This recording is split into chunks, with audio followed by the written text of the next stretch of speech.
Okay, we're on Mem Hayom and Beis.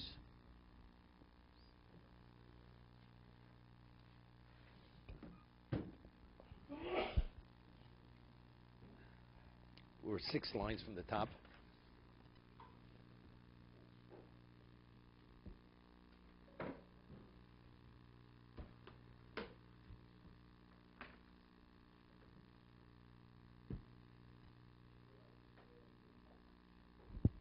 Is that door open? Okay. Left off. We'd said there was a question if a man marries a minor without the endorsement of the father. So there's a question, are we concerned maybe the father would have agreed and therefore she's married. So therefore Shmuel had said she needs a get and she needs miyun, as we discussed earlier. But there was an argument. That was Shmuel's position. Ula disagreed. Ula says she needs nothing. So now we're having over here. Ha'u gavra de kodesh b'kisha, the yarko, b'shuka. A man marries a minor with a clump of vegetables in the market. Omer Ravino.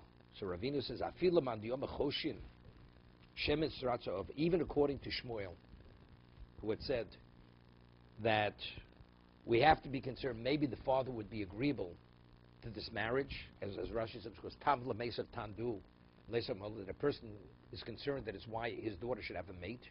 Better she should have a mate than be left alone. So although he wasn't consulted with, there's a chance he consents to this. So therefore she wouldn't be. Hani mili derech kavod. That's only if the husband marries her in a more respectful way. Avod derech bizoyon, but to marry her in a disgraceful manner, to give her a clump of vegetables in the market, not consulting with the father, and was being the father's there at the time, low. Even that opinion agrees the father's opposed to such a marriage. The father wouldn't want his daughter married in that situation, even though she's going to be married. What we just said. No, she's not married here. He wants to be married. But Well, maybe it's because it's a reflection on what kind of man the man is, right? He has no sensitivity. Tavel mesav tandu. Let's say if the man beats his wife, knows this man's going to beat his daughter, does he want this man to be his daughter's husband? Definitely not. Well, it's better to be with somebody and be beaten every night. It's not the reality. So because the man is marrying his daughter in a disgraceful way, giving her a clump of vegetables in a marketplace, there's no say would he be opposed to this. We could say with certainty he's opposed, therefore a get is not needed. 1 second. Gemara has a question. So Rav Achim says, Bizoyin de Mai. What exactly is disgrace? Is it because it's a compounded disgrace? Ibizoyin de Yarko, Ibizoyin de Shuko. Is it because marrying a woman with a clump of vegetables, that itself is disgraceful? That's not the way you marry a woman? Or because you don't marry a woman in a marketplace? It's something which has a certain degree of modesty to it. You should be sensitive. You don't do it in a place where everybody's haggling in the market. It's not the appropriate setting for it. So again, it's an indication, it's a lack of sensitivity. So is Ibi Zoyin the Shuko? So Nafkamina, what's the halachic difference? The Kodesh Bekaspa, the Shuko. What about it being in the market? He marries her with bullion, with a bar of silver. So if it's only because it's compounded, so she'd be married if he gives her a bar of silver. But if it's because the location is not an appropriate location, regardless of what he gives her, it's not appropriate. So the father's opposed. Oh, Bekisha de Yarkov Beso. What about if he marries her with a clump of vegetables, not in the market but in the house? So if it's only the item that he marries her with, that is the issue. So even if it's done in a house, it's not a valid marriage. Mai. Each one independent unto itself is considered disgraceful. It's a lack of sensitivity. Therefore, the father would be opposed to it. So if he gives her the silver in the marketplace, or the clump of vegetables in a more private setting, either one the father would not want it, because it's not appropriate. The man is lacking in sensitivity. He doesn't want this man to be his son-in-law, despite the fact that we say tavla mesav tandu melesav armalo.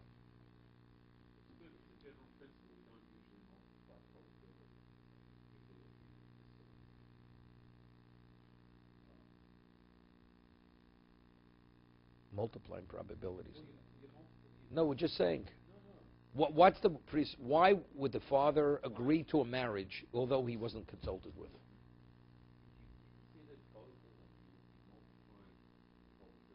It's nothing. We're just talking about a reality.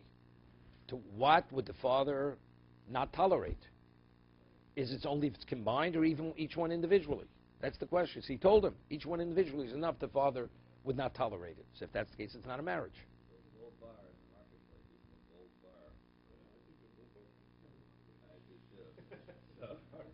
Let me give you an example. It was a known fact after the war in the DP camps. Soon afterwards, you had multiple weddings every day of the week. People lost their spouses or were never married. They had no families. They just wanted to start life over again. So what was the setting? Was it anything formal? What did they wear? What did they give? They had nothing. So everything's relative. If you have an alternative of a respectful setting, a modest setting is one thing. So if you could do it in the house, you do it in the market. Let's say all people had, you need a shove of fruit, all they have is vegetables to give. So of course that's not inappropriate. It's not. It's only disgraceful because that's not the way you marry a woman, with a clump of vegetables. You know, you buy a carrot at a vegetable stand on the street, and you say, Harei Mukdeshli with a carrot. Is that the way you marry a person, with a carrot? Right? Or a banana. Guy walks out here, Yad people walk out here with bananas. Right? Because they can't afford to buy the banana from the Arab, from the fruit vendor. Harei Mukdeshli. Whatever you want to call him.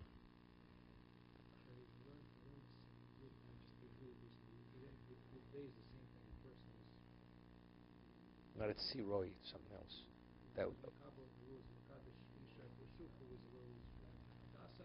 This is speaking about a minor. This is what the father is opposed to. There, if it's an adult and the person takes it, so we say silence is an indication that you agree to it, or we could question it. Here, the father is not present.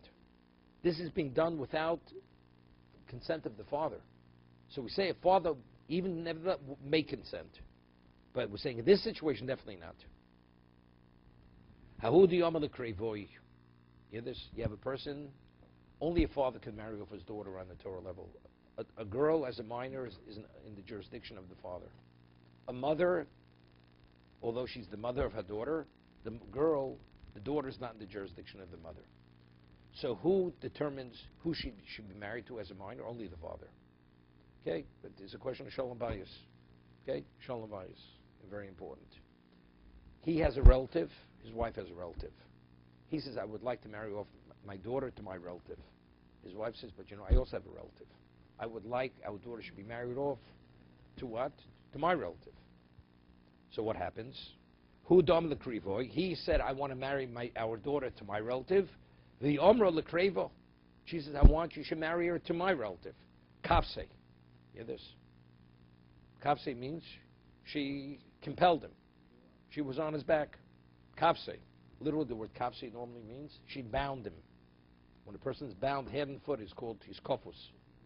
Right? So, we speak about verbal abuse. Okay? You don't have to abuse a person physically. Verbal. So she was on his case. Kafse. She compelled him. Ad omalo, to the point. To heavy lekrevo. He says, I agree. I will marry our daughter off to your relative. Listen what happens. So they have a meal to celebrate the upcoming marriage. Ad achli v'shosi, while they're eating and drinking, celebrating the marriage, the upcoming marriage to his wife's relative. Oza kreve, bi'igra v'kicha. His relative was there attending. He was invited. He was part of the family. And he goes over to the girl, takes her to the second story, and he marries her without the consent of the father. But the father initially, this was his first choice. No beer. His relative. What do you mean no beer? Beer. It's relative to No. He gave her something of value. Okay. He said he gave her. He doesn't consummate. No. He gave her something of value in front of two witnesses. Harei Mukdeshli. Right? Witness is witness. That's not a question. Is since the father was under duress, he agreed to his wife, right? So maybe really, in fact, he would be agreement. This is really what he wants. So maybe the marriage is a marriage. Or do we say, no, since he succumbed to his wife's pressure, so he's opposed to it. So is it or is it not? That's the question. Omer Abaye, Zabaye says, Ksiv Sheris Yisrael Lo Yasa Avlo. The Navi says that the remnant of the Jewish people, they don't do something which is inequitable, something which is unconscionable. It's not appropriate. You give your word, a Jew keeps his word. So to be agreeable to his own relative after he told his wife, I agree, I'm willing to agree to what you want, it's going back on his word. And a Jew doesn't go back on his word because this is considered a serious flaw. Therefore, although initially he wanted it, but once he agreed to his wife, he's opposed to the marriage. And they don't speak lies. They don't speak falsehoods. Jews don't speak falsehood. As a result of that, the marriage is definitely not a marriage to his relative. Rava gives another reason. A person doesn't pay for a party, and afterwards the party is for naught.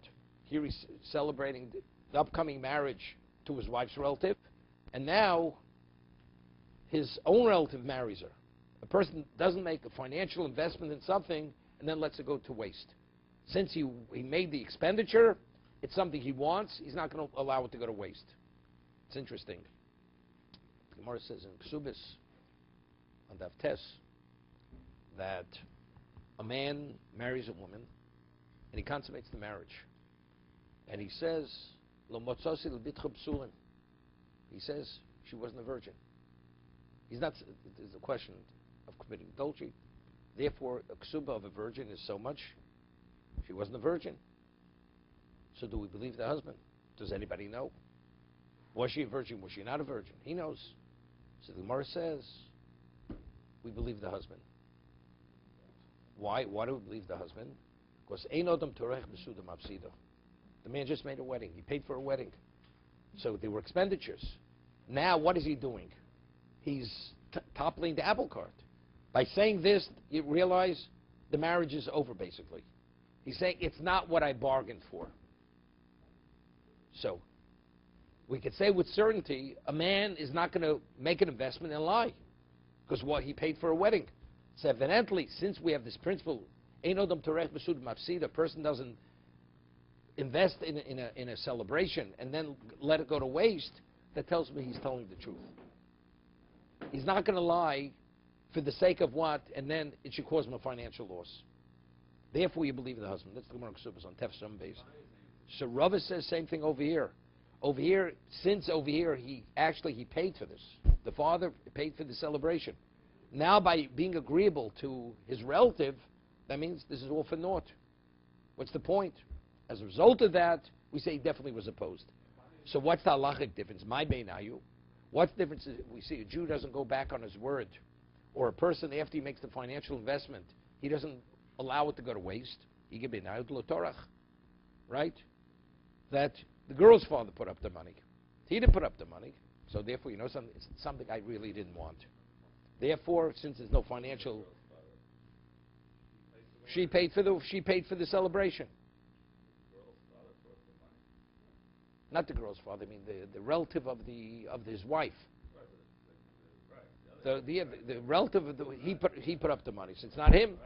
So really, this is not what I want. I was compelled to do it. So since there's no financial loss, this is really what I want. But if you say a Jew doesn't go back on his words, once he makes his commitment, he doesn't go back on it, then he's committed to his word. But you see something interesting here. It's not a question because of shalom bayis. Because it's a husband-wife issue. A Jew does not go back on his word. That's the principle. So no. If he would have, he has to be in agreement. She's a minor. If he would not be in agreement, the marriage is nothing. So if he would be in agreement, that means he's going back on his word. So we say a Jew does not, therefore the marriage is not a marriage. What?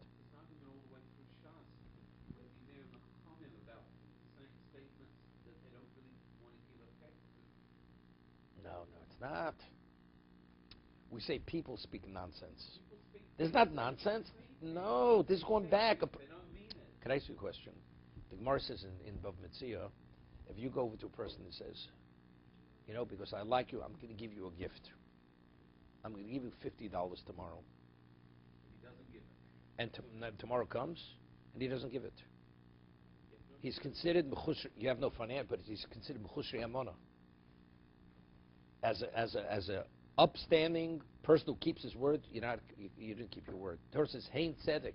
A Jew has to keep his word. And the Gemara quotes also this pasuk. Lo yidabru chozov. So the Gemara makes a differentiation. We say people are gullible. People are gullible. The person says, tomorrow I'm going to give you $1 million. The man's all excited. The man can't sleep. Next day he says, where's my $1 million? He says, I was only joking. So Gemara says, that's called matana meruba. It's something which is unheard of. You realize you shouldn't have initially taken it seriously.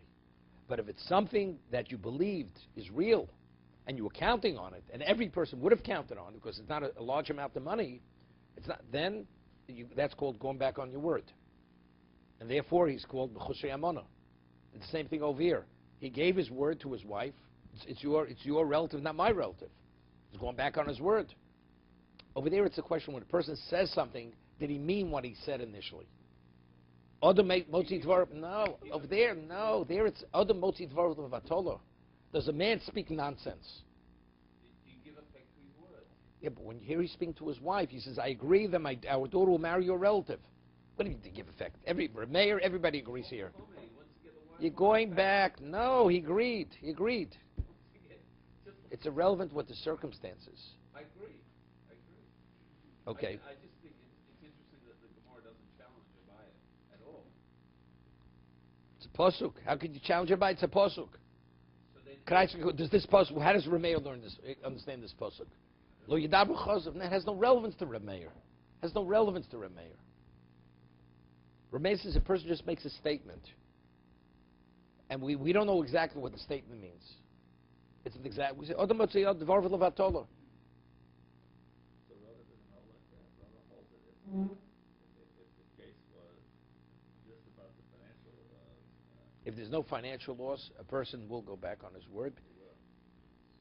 No, so you have to differentiate. What about the pasuk? Yeah. Right. So you have to say because here he was forced into it. My wife forced him. Under normal circumstances, Rava doesn't agree to Mechusri Amona. If I say, I once had a case in when I first moved to Muncie. A person had a tractor. He bought a tractor. He bought the property, and on the property was a tractor. So what he's going to do with a tractor? So he put an ad in the paper. He has a tractor to sell. So he gets a call, and he says, okay, it's going to cost you so much. And the man put a check in the mail. The buyer put a check in the mail to send to buy it. In the meantime, before the check arrived, somebody else comes and offered him more money to buy the tractor. So the Gemara says, what happens? You purchase something with money, and then afterwards, so we hold Mos Ein Konos. We rule like Rabbi Yochanan Mos Konos. Except, rabbinically, we don't recognize the monetary acquisition until you take possession. Possession, because Shem Yomer Yisru Chitecha B'Aliyah. Because what happens now if the merchandise should burn? So the seller says, look, it's not my issue. It's the buyer's problem. It's not my problem.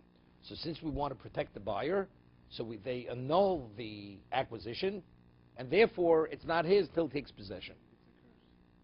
And if he backs out, if he does back out, Chazal curse him. It's called the Mishe Pora. They curse him. He gets a curse from Chazal if he backs out on it. Because factually, the man already paid. Although the acquisition is not an acquisition until you take possession, doesn't make a difference. So he gets a curse. Okay? So the Shiloh was here. Since the man already put the check in the mail, it's not if he would have given the check in his hand, that's receiving the money. But since the check's on its way, does he have a right to back out where a higher price was offered for the tractor? He agreed to sell to the first man.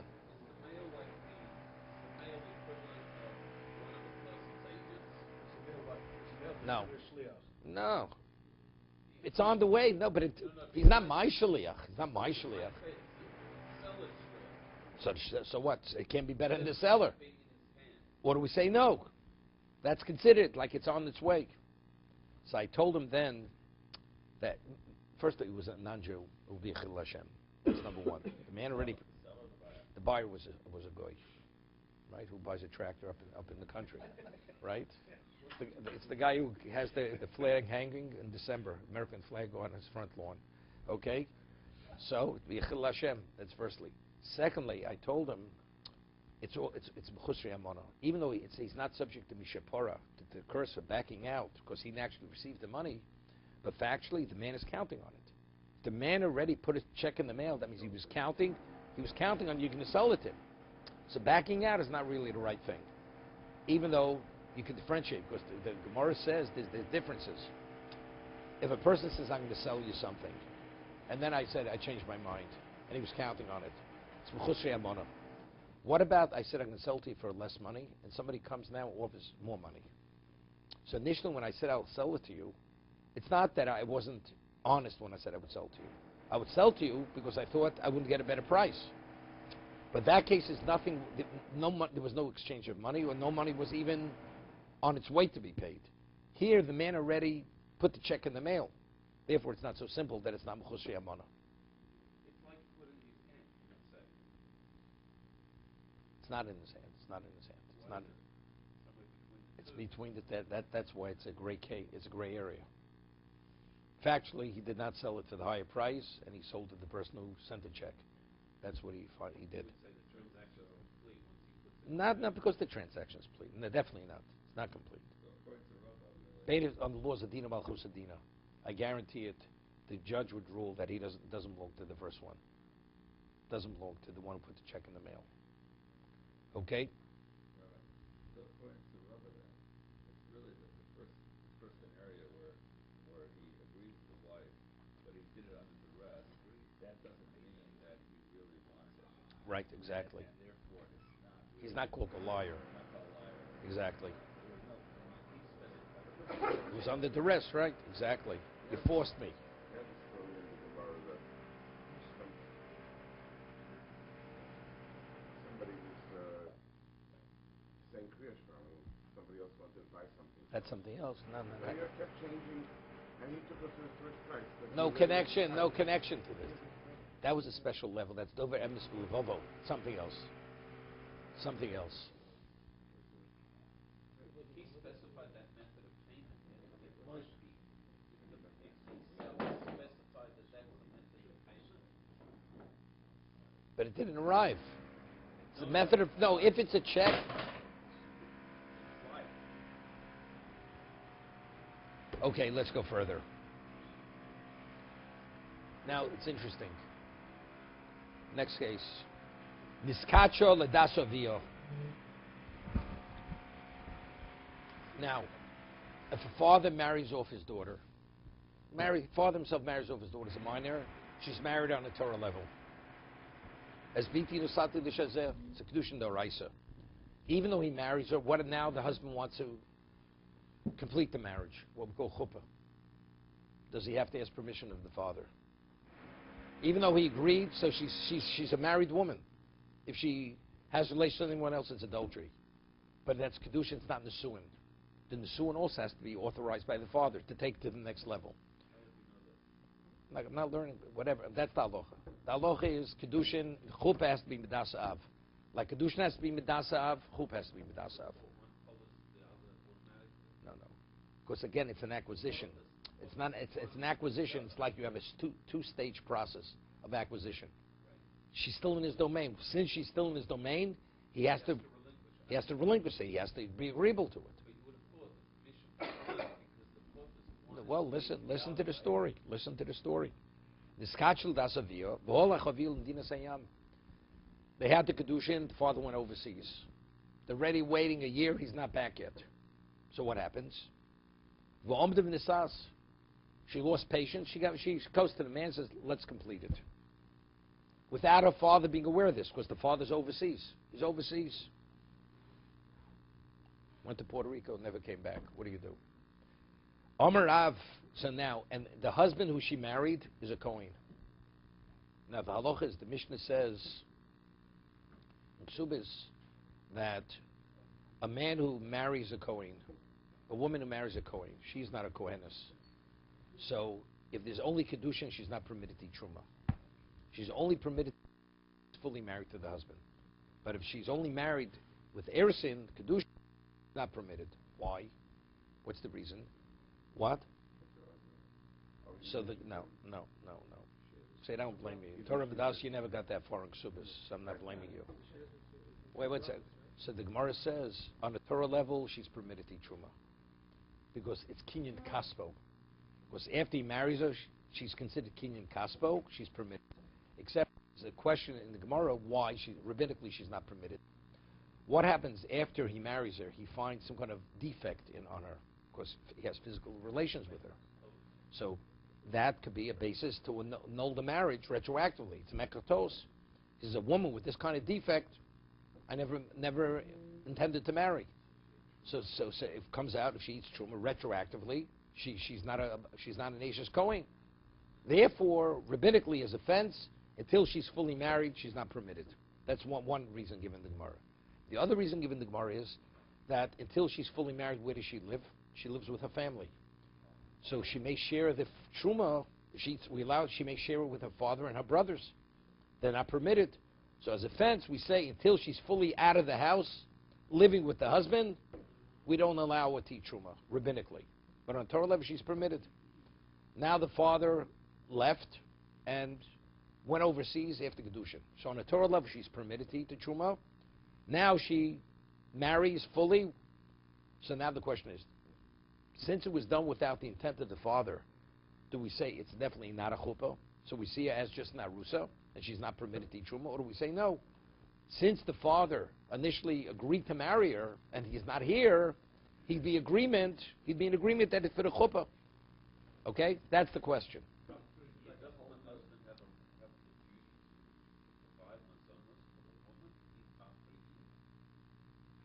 That's mizon, that's sustenance. Wait, it's sustenance. No, that's true. She may not be. We have these two issues now. Rabbinically. So feed her. He's not permitted to feed her truma. He has to give her other food, ordinary food. Okay.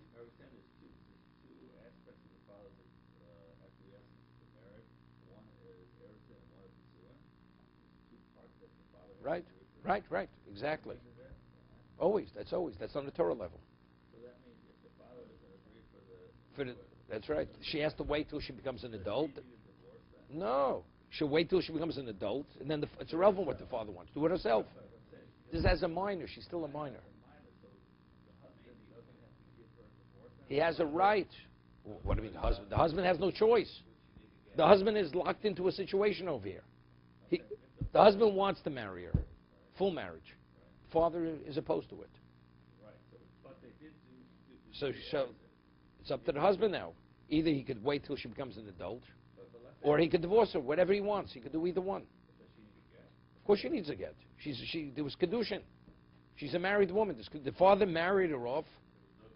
Right? There's no question on the original kiddushin. The father agreed to marry her off in the presence of witnesses. She's an Ashes Ish, 100%. No, definitely not. Okay?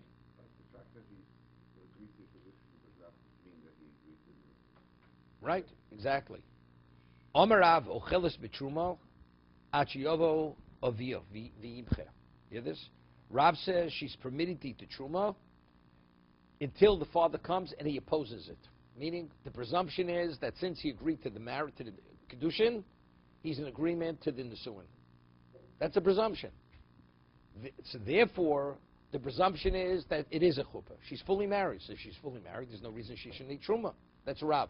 However, if factually, when he comes back, he tells us he's opposed, he did not want it should happen without his endorsement, then, so you know something? We're not worried that may happen. The presumption is, now we go after presumption. That's Rav. As he said, he agreed for kiddushin. Why should we say he's opposed to nisuin? So the presumption is there'll be an agreement, unless we hear differently. Rav Asya me'eno chelis. Rav Vas says no, we don't allow it to eat. Why? Shema yovo avia v'imche. What happens if the father should come and he protests the chuppah? V'nitzei zoro chelis b'truma lamafreya. retroactively, she's a Zorah, she's a woman who's not permitted to eat Truma. So Tosa says, when it's a Zorah, she's not a Zorah. Because factually, on a Torah level, she's permitted to eat Truma. It's only rabbinical. So when it says Zorah, means she's a non-Kohen on a rabbinic level. We treat her like a non-Kohen on a rabbinic level. So therefore, because of that concern, we don't allow her even to start eating Truma. Exactly. Are we concerned or are we concerned? Rav says go after presumption. It's so far-fetched, I'm not going to worry about it. What do you mean? What does that have to do with the brothers? One of the concerns was she was going to share with her family. Ravasi doesn't need that. He limits it to her eating it.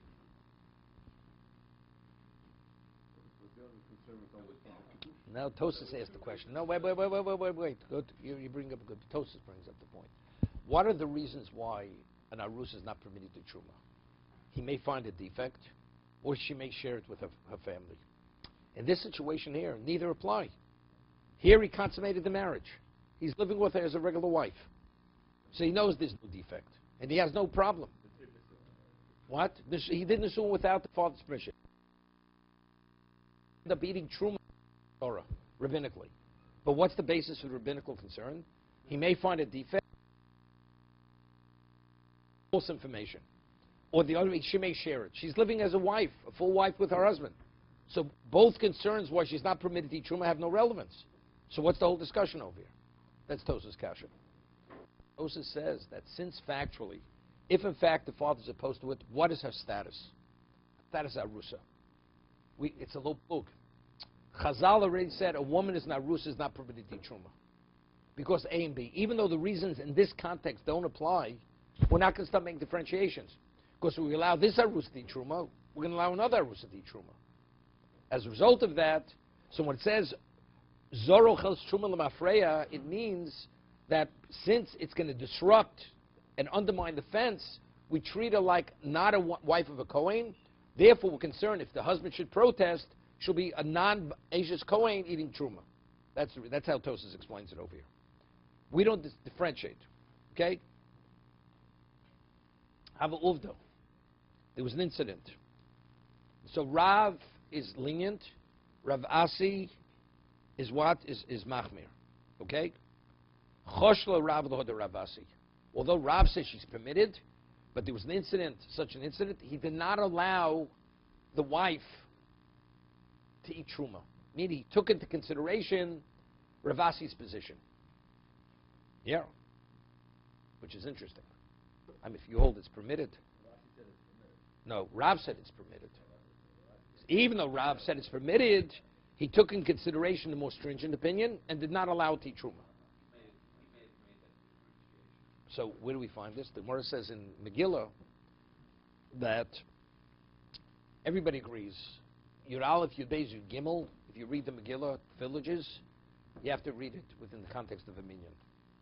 Why? Because most people are not reading the Megillah, so it's not a time of pursuing Nisa. What about on Yudalid? Yudalid Tesvav. Rav says you don't need a minyan. Why? Because it's a time of pursuing Nisa. So a minyan is not necessary. Even if you read it, and we rule like Rav. You read the Megillah by yourself, you don't say 100%. Rav Asi says you have to have a minyan, even on Yudalid and Tesvav. You have to have a minyan on the 14th and 15th. Because when you, like Kriyas Torah, you need a minyan, Kriyas Megillah. So the Gemara says that Rav, when he read the Megillah on Yudalid, Chosh Rav Asi. He took Rav Asi's position in consideration to have a minyan. And he had a minyan for Kriyas, same idea. So even though halachically his position is linked, you don't need a minyan, but because Rav Asi says you're only yotzi with a minyan, he was machmir to have the minyan. This is the reason, okay? Because there's a whole discussion in Tosas. How do we rule? Is it just a chumrah? Or no? Rav really, he acquiesced to Rav Asi. He accepted Rav Asi's position. So he shows from Tosas from the Gemara in Megillah that that's not the case. It's just a chumrah. Mikar Adin, we rule halacha. You read the Megillah on what? On the 14th without a minyan. Rav, this was a stringency of Rav. That Rav wanted this. The same thing, there's a stringency. But the halacha is like Rav. Rav and Rav Asi, we rule like Rav. So Tosfos says, because, what's his name? Ravasi was a Talmud. Ravasi was a student of Rav. So if a student argues with a Rebbe, of course you will like the Rebbe. But you say, but Rav agreed? No, Rav agreed that was a Chumrah. Mikar Adin, he did not retract from his position.